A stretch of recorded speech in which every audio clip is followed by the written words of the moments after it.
So starting us off at number one on the list, I would say that supermarkets are better than konbinis, right? You can get just about everything that you can in a konbini at a supermarket for cheaper, and typically you have way more options than konbinis do.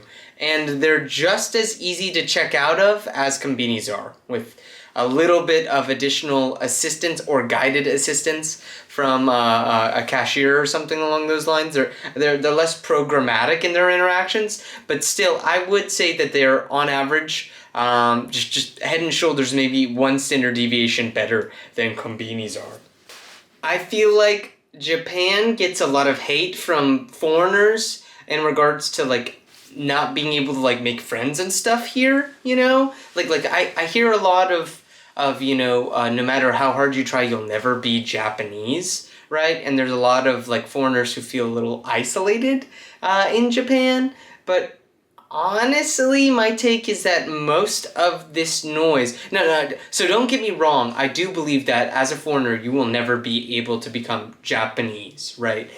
In the sense that, you just simply weren't raised with the same cultural understanding, and kind of programmed with the rules and the social norms that Japanese people are. But you certainly can get very close, particularly if you spend a lot of time with Japanese people.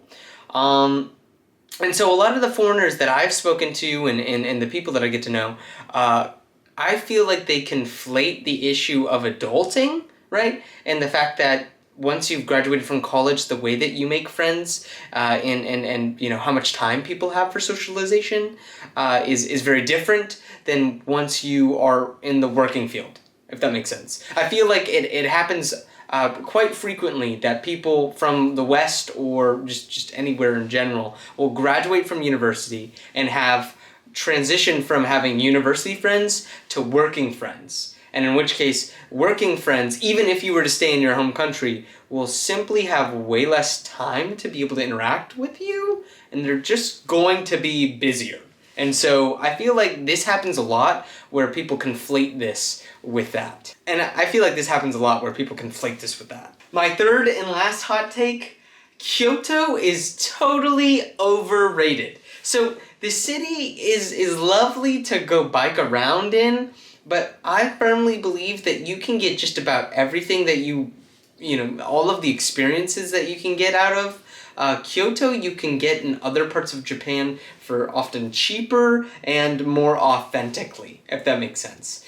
One of the best parts about Kyoto is all of the shrines, but unfortunately, the history is kind of... So, okay, hear me out on this one. The history of shrines and everything like that, if it was more readily available to everyone, I think would make them more appealing. But even my Japanese friends often have a very hard time being able to explain to me what a kami is, which is, the Japanese Shinto / Buddhist / folklore concept of a god, right? And they have a hard time being able to explain, the purpose of the certain rituals and the history and everything in relation to shrines. And so I think that this makes it generally the case that if you visit one shrine, then it's almost as if you visited them all, in a sense. Now, of course, you've got shrines like the 1,000 Torii Gate Shrine. I think it's Tonari Inari something, right? Tonari Inari Tonari?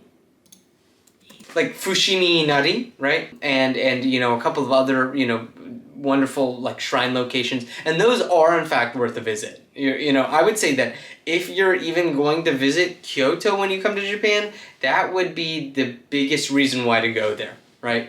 Locals will say that the food is different, right? Red bean is better in Kyoto apparently, but I'm not a big fan of red bean. Maybe that's my fourth hidden hot take. Red bean is kind of not good. Same with ramen. I don't like ramen either. So,